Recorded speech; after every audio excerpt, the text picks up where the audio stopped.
Welcome back, everybody. This is it. This is the final best of 3 for the evening. Crazy day. You know, sometimes you look at these groups and you think, yeah, I kind of know what's going to happen, but maybe the games will be exciting. Like, I know the results ahead of time, but let's see these guys play it out and see what happens. Today's results have been insane. Rogue wins first, Maru loses first. What? What? Yeah, it's been crazy. GuMiho, who looked on fire, lost that first series versus a Rogue who came with some really crafty builds, and then Rogue also took down one of the best ZBZ players in the world in Solar, and then with what might be an upset between GuMiho and Maru, although I would say they're kind of like 50-50 in TBT right now, in my opinion. Right. Just the fact that Maru is knocked out first in this group blows my mind. And now we have GuMiho and Solar fighting for the last spot here in Group A for the round of 4. So, I mean, now, you know, this goes back to the whole dilemma that Solar's been complaining about. I mean, it was literally in his little title shot. You know, it says, Blizzard, please nerf the Cyclone.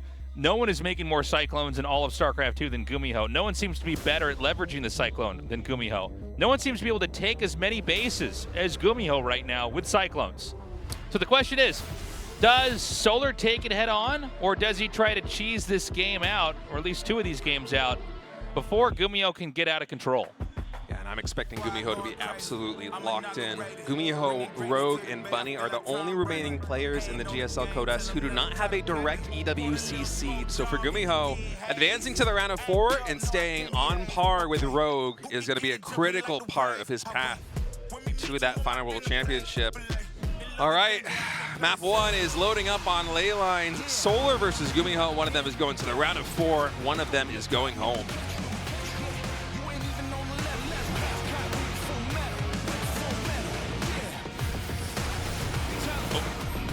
Had a pause here.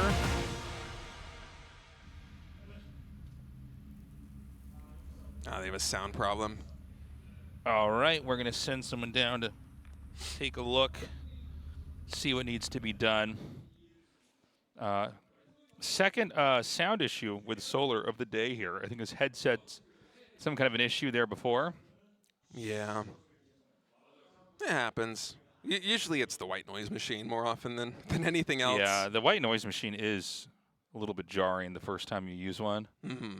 Where you're like, oh, it's like I'm on an airplane. Oh, yeah, that's exactly what it's like. It's terrible. It's like even louder than an airplane, too. Yeah, it's awful. yeah. It's like you're on a very loud airplane, but you're also trying to play a game, and you've got this music blasting over that. All right. I think we already got it fixed up, so. Yeah, I think we're back. Man, this is like F1 speed tech crew right here. Yeah, we have a whole pit crew come over there and change the wheels on the PC.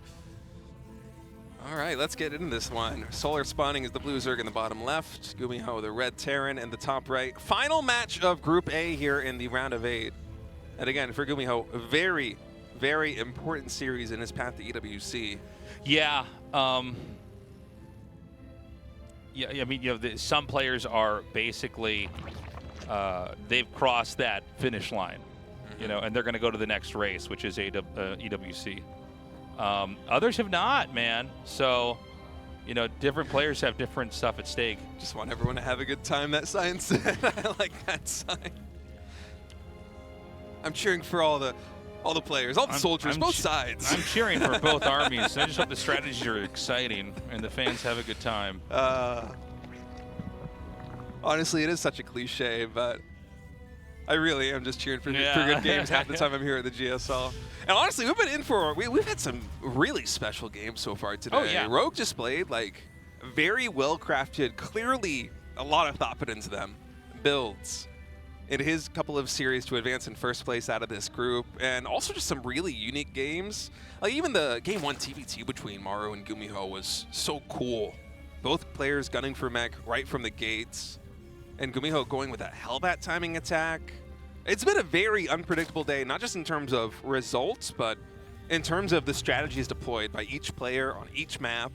Had a lot of, you know, best of 3 series that went to map number 3 as well. So for Solar and GuMiho, it might be a little bit taxing, given, you know, what a gauntlet it's been coming here to the final match, the 5th best of 3 here today. But I will say, as a fan of the game, it has been a lot of fun to watch these series unfold.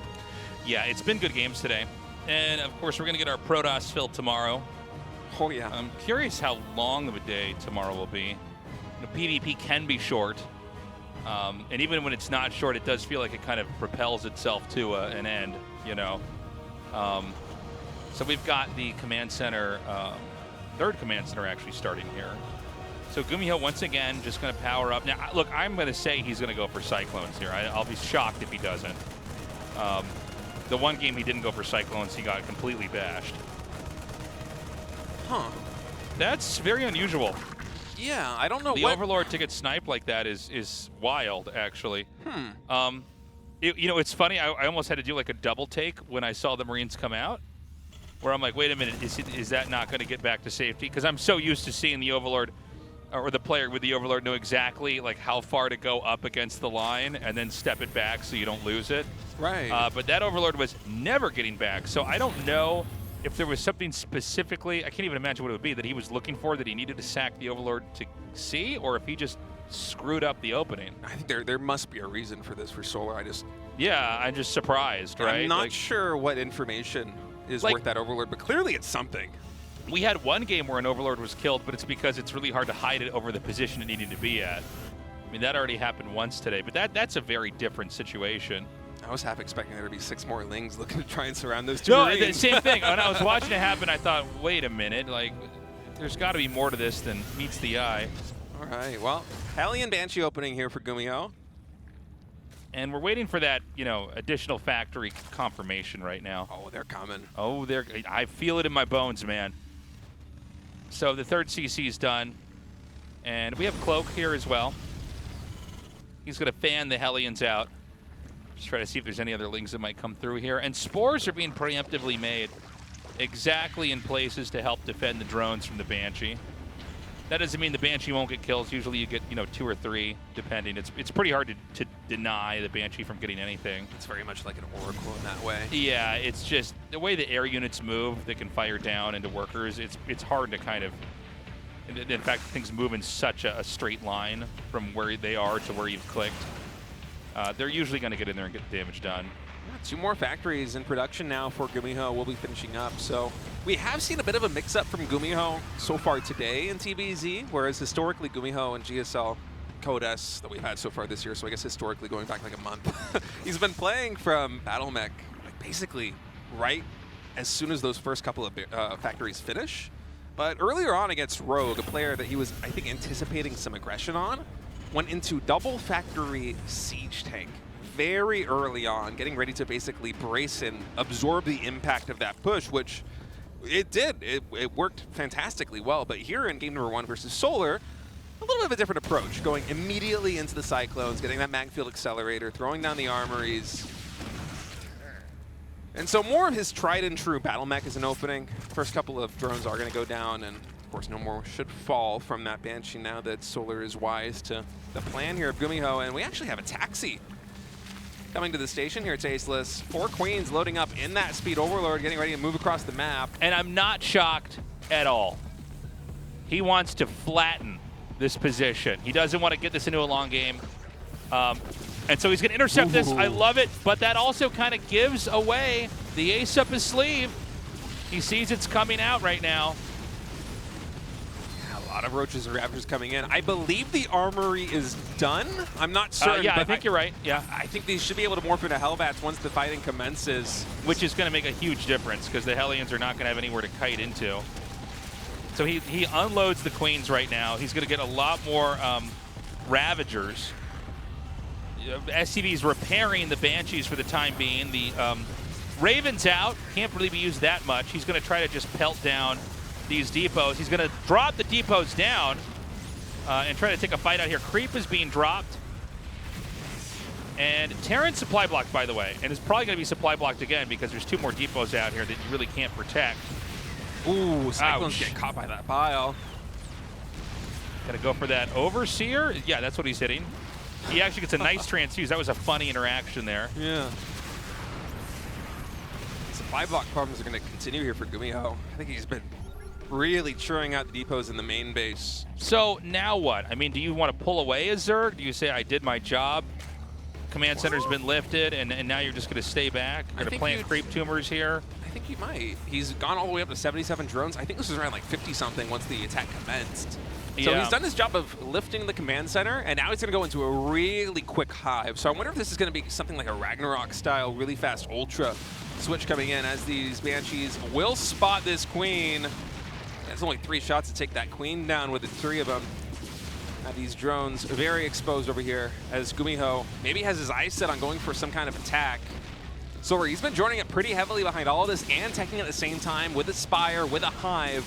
And so he doesn't have a lot of units on the ground right now to deal with this, but he's able to cause enough trouble back at the home of GuMiho that GuMiho's just going to pull back. These Banshees alone are doing enough. Wait, these are still the Queens? Yeah, these are the Queens from earlier. I mean, it's like he's got him. He might as well use them. Transfuse it.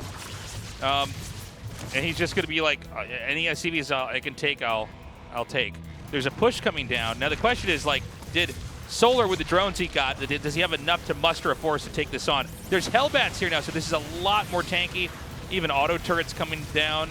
This hatchery is really low, by the way, so it's not like he can use that to sponge up damage and buy more time. Overseers, like some of them getting shot down before they can even hatch from their cocoons. Oh man, there's a lot of HP with this Terran army. Solar's going to try and collapse on it, but then I don't know if he can actually kill this, man. There's not a ton of tanks either, right? It's not like it's the scariest thing to walk into this, but with the Cyclones here, makes it a lot messier. And then if you can't get fished back into where the Hellions are. Oh, nice.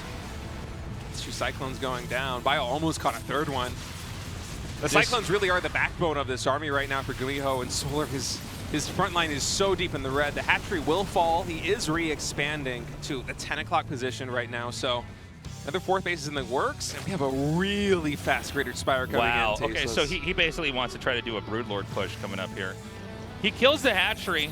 This isn't the easiest thing to run away with. I guess having Cyclones makes a little bit of a difference there. And right now, GuMiho's expanding to 12 o'clock. As State mentioned a second ago, like Solar is just going to try to switch his 4th base into the other side of the map. Nice deny there with that Ling. Vehicle plating level 2 finishing up right now for GuMiho. So this tanky army with all these Hellbats is going to get even tankier. Still full-on battle mech. This time, I believe Hyperflight Roser is getting researched here by GuMiho.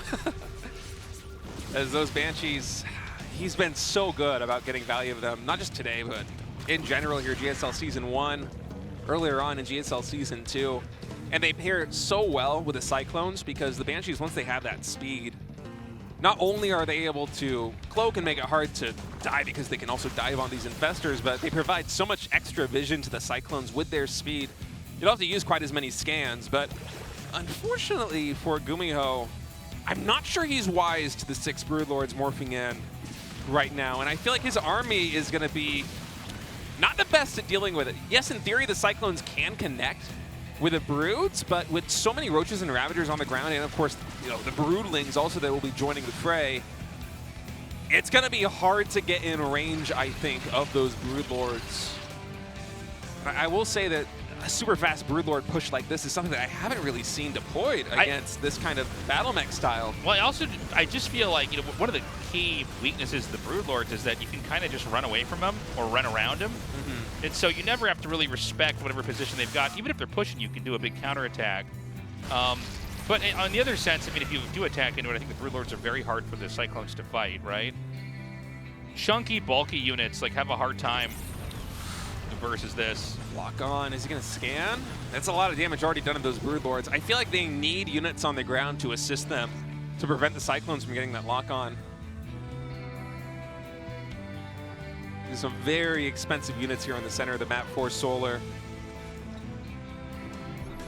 The fact that GuMiho has +2 vehicle armor as well, and there's no melee attack, means the Broodlings are going to tickle even more than they normally do. So right now, Terran just continues to kind of... Oh, that's sick. That's insane. He got the 2 Banshees. Just one left over there now. Those would have helped a lot in sniping infestors and other stuff like that. So this is what I was talking about. I mean, it's like the counterattack. If you're going to try to push me, I'm just going to run around you. He can probably target down this hatchery. Oh, really good fungal right there on the front line, but unfortunately, there isn't enough really firepower to back it up. Yeah, he can target this hatchery. He will kill it. He just kind of goes to the next place. And this is what I always feel like happens, especially like with games like this with the Broodlords. It's like, well, we'll just go where you're not. Hydra's able to actually take on a lot of these Cyclones, though, Tasteless. That's a really good trade here for Solar. But still, so many expansions getting taken down here, and already with the Mineral Bank going low. And it dies so quickly. This is, I don't know, man. The Broodlords, they've had moments where they are like the central defining endgame unit for Zerg. And so much of the game is kind of like, well, how do you stop this, especially Broodlord and Fester? But like in a game like this, it's like, well, can't you just play Keep Away forever? And again, the Cyclones, it's the same dilemma that we've had any game where there's mass Cyclones, is that they're so good at playing Keep Away. He's got some Cyclones here to hit these Broodlords. He's got Thors coming here. There's a lot of Hydras, which makes me a little bit worried for Terran. That Planetary, though, with these Thors, I think it's a tough position for Hydras to attack into. Might not seem like it, but the Planetary splash damage on Hydras would be very, very scary. Very painful. So now he's got the Thors. So I assume that we're going to see GuMiho wind up for another attack. Oh, this angle is brutal. Oh, he saves that Thor. That's insane. 1 HP Thor and a 1 HP Medevac, able to skirt disaster right there. This is a tricky composition here from Solar. It's like Hydra Infester Broodlord, which is something you basically never see. He will be able to move down to this command center before the Planetary Morphs, but that's a lot of Thors, Tasteless. That is many more Thors than I thought we had on the field. This looks like a Wings of Liberty box art army. What am I seeing here? Crazy. It's just every mech unit coming down here that's not the tank, by the way, not the iconic mech unit. And I mean, I don't even know if he has to come and chase that directly. I guess he's going to. Look at this one. There's nothing sadder than one Broodlord. Yeah. With the 2 little babies. No.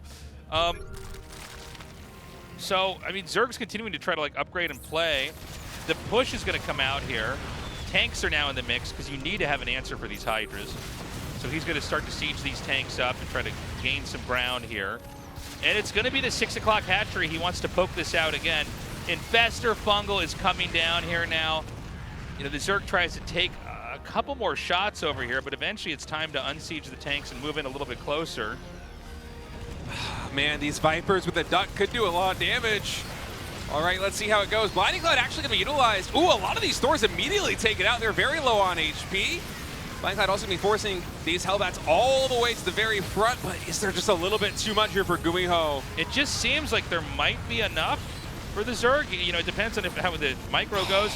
The micro is pretty crazy, but eventually there's just nothing to micro away, right? He doesn't have enough HP on any of these units.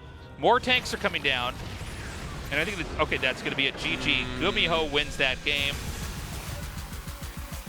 Wow. Yeah, it's not even really about that army there for GuMiho. It's the plethora of bases behind it. He would still have 150 supply. Yeah. I don't know how many workers, how many command centers. Man, oh man. GuMiho's mass expansion style of mech, TVZ, seems so difficult. And by the way, I just don't think Broodlords are the answer there. I think on a map where they can't run around you, maybe that's better. Or a map where you could maybe hit their base and then also defend your base because you're so squished together. But like in that game, we just saw, you know, he played Keep Away. He played drive-by shooting.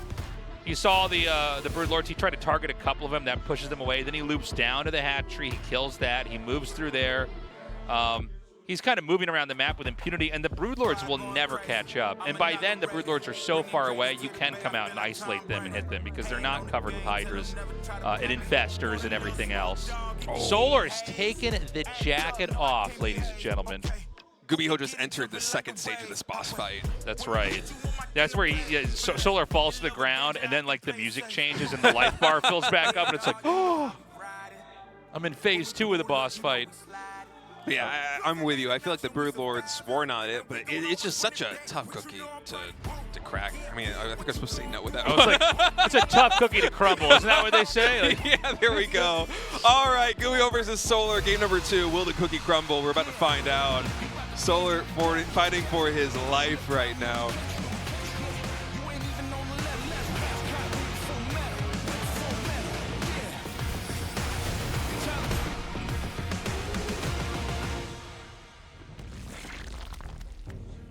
Okay. Solar in the bottom right, GuMiho in the top left, and SCVs being deployed on the map, 2 immediately, unless we have a surprise third one, which that doesn't seem to be as trendy anymore. We might see it.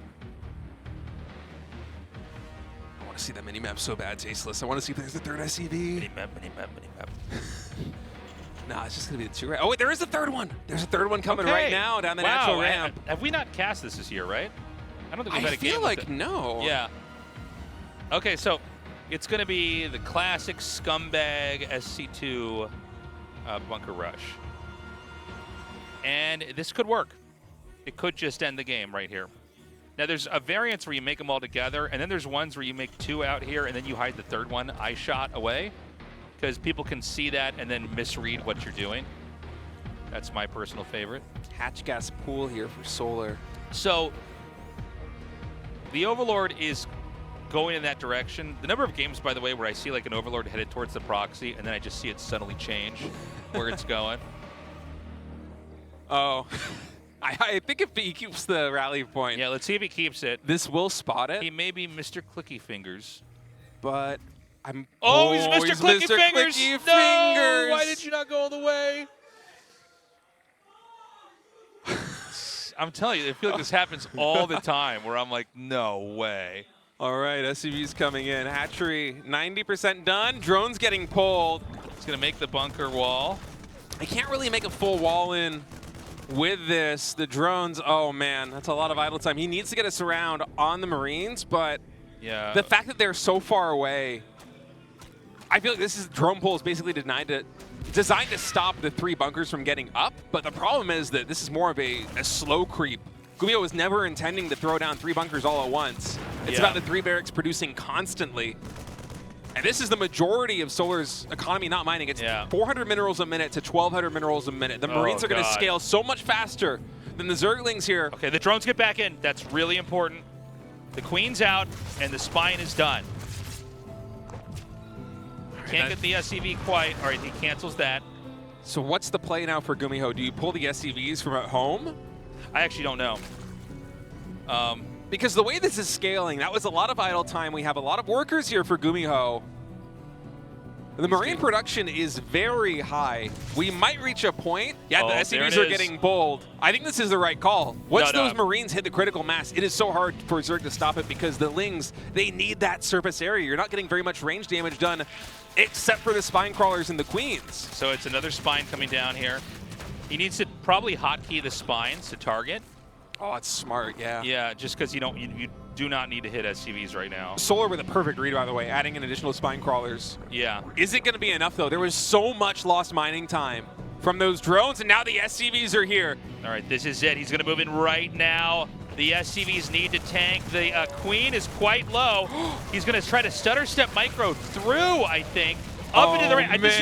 This didn't occur to me at all. He's able to shimmy his way into the main base. The drones are getting pulled, but the DPS is all Spine Crawlers in the natural expansion. And this means all the drones are just going to get massacred. The Spines are irrelevant because they can't come down here to defend. Oh, he's not even going to let them plant. He's body blocking the Spines right now. With the Marines, so many drones are falling. It is 5 workers for Solar and dropping 9 supply, 8 supply. More Lings are done. Oh, he just goes right back down the ramp. Oh, where are the rest of the drones? Are they in the main?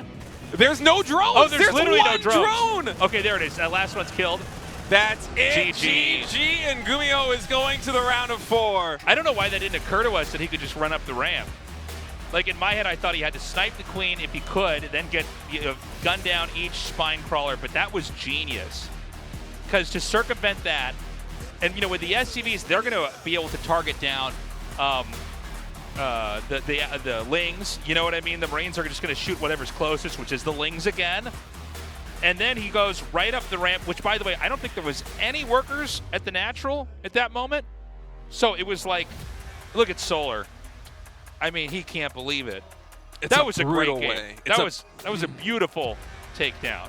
It's a brutal way to go out right there for Solar, but GuMiho is going to be advancing to the round of 4. Let's hear what he has to say. 간절함의 고병태. Wow, GuMiho. 나만 없어. 정말 오늘 That was a desperation Terran move that you did in game number 2. Busting out the 3 racks. It felt like watching a GSL finals with that decision making. How are you feeling right now, GuMiho? Well, first of all, I am just so relieved. But I'm also feeling a little bit desperate. I think he's talking about his road to EWC going to round of 4. You know, in my initial match against Rogue so far today, I feel like I could have played so much better, and the fact that I had a second chance against Zerg here in the final match today, I'm relieved with the results. You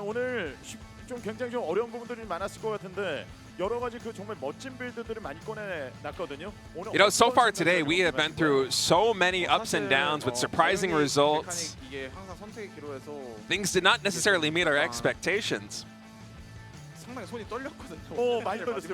GuMiho saying, yeah, honestly, yeah, it's been a lot of ups and downs for me too, not just in the games, but also swinging a little bit between playing mech and playing bio.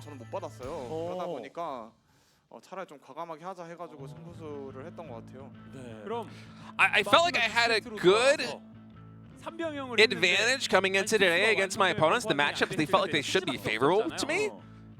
But it was still a very tough journey. 상대가 드론이 다 살아간 상황에서 운영적으로 하면 제가 불리할 거라 느꼈고 그리고 그 상황에서는 So I believe they're talking about game number 2 versus Maru. You made a snap decision to send your army into your opponent's base. Did that feel like it was a must-win scenario? Like you had to pull the trigger right there? 살짝 좀 놓쳐가지고 그래서 아 이건 어쩔 수 없다 싶어서 했는데 다행히 통해서 다행인 것 같아요. 상대가 드론 반응이 And GuMiho says, well, it felt like, yeah, there was no other option, really. 4강전 올라가게 됐습니다. 자, 4강에서 이제는 뭐 And my opponents today, they might have been able to block some of my builds, but it felt like they might not have had the perfectly right answer. I'm asking about the matchups for tomorrow, of course, in that group, Hero, Zound, Bunny, and Classic. And GuMiho says, well, you know, there's 3 Protoss in that group, and Bunny. I feel like 2 Protoss are going to advance.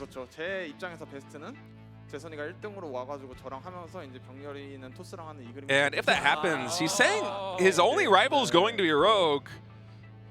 약간 현실적으로 보면은 저는 이제 투소스가 올라오고 Wow, GuMiho is saying that he thinks the best result would be that 2 Protoss players advance, Rogue faces the Protoss and is eliminated by that Protoss, and GuMiho advances to the finals. So it sounds like GuMiho is feeling really confident in his TVP. Shout out to your fans, GuMiho. Well, thank you again to my fans for supporting me.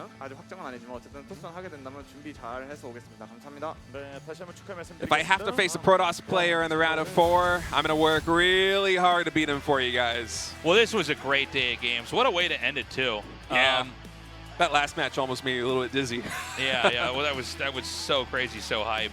All right, guys. Well, the survivors today are Rogue and GuMiho, and the ones who died out, Maru and Solar. Now, Rogue and GuMiho are 2 of the 3 players in the top 8 in GSL who do not have their ticket booked to Riyadh for EWC. So both of them making it to the round of 4, and also just because of the way the brackets shake out, on opposite sides of the brackets, is very intriguing for who is actually going to get that spot, because there also is Bunny, who's a wild card, who, say tomorrow he plays some phenomenal TVPs against Hero, Zound, and Classic. He very well could also be in the top 4, and then we have 3 players all vying for that seed. I'm so interested in seeing not only how tomorrow is going to go, but the finals on Friday, because there is a lot on the line, not just the Codes title, but a berth into the EWC, which everyone here would love to have. We're going to be back tomorrow. 3 Protosses and a Terran. It's going to be Hero, Zound, and Classic for Protoss, and Bunny, of course, is the remaining Terran player. Protoss, you know, they're looking better than they normally do. Yeah. People always saying they're OP, but they don't perform that well in our tournament, although Hero did win the last GSL, which was a treat. Yeah, they're doing much better this patch. So be sure to join us for that. That's going to be a lot of fun. Looking forward to a lot of PvPs there as well. Yeah. I felt like we didn't get enough of that matchup earlier on. Zound especially. I mean, we'll talk about it more tomorrow when he's playing in his group, but he has been on fire recently. He's kind of came out as the the front runner for Protoss right now in a lot of ways, and of course That's Hero. him and Hero. Yeah, so that's going to be a lot of fun. Our finals is not on Friday, by the way. I can't remember if only we were shared that schedule and you guys were not, but our finals is on Sunday. Right. And it's already sold out. If you weren't able to get a ticket, I'm sorry about that. Yeah. But you don't want to miss it. It's going to be real special. And it says tickets are closed. Okay, but you can buy tickets for tomorrow. You can still buy tickets for the round of 8 tomorrow. So if you can't make it Sunday, you can come down tomorrow. It's the same studio. Same casters. Same casters. Half of the players are going to be the same, too. Yeah. I mean, two of them are going to make it to the finals. One of those finals. guys might go on to win the whole thing. I mean, it's a bargain. So definitely come check it out if you can. I know some of these dates have been announced late. We're sorry about that. Right now, everything is we're in completionist mode here, just trying to get all these StarCraft events done and out of the way so that we have everybody ready for EWC. It is a sprint. Literally everything's every on week. short notice. Like, we don't even our schedule's moving around a lot. So yeah, I mean, it's just a crazy time. I mean, literally every week we have some kind of major tournament happening, whether it be GSL or DreamHack or anything else. I mean, there is just so much StarCraft 2 to digest right now. It feels like an impossible errand trying to keep up with all of it. Yeah, like, I feel I'm like hoping I usually for next have, year we can have something more streamlined. Yeah. Assuming the future's bright for StarCraft 2, but yeah. I feel like I usually have my finger on the pulse like pretty well when it comes to StarCraft 2, but it is I can't just keep not. up with anything right now. It's crazy. Yeah. But it's great seeing you guys down in the studio. It warms our heart. That's all the time we have. We'll see you guys in 24 hours for day number 2 of the round of 8. Bye-bye.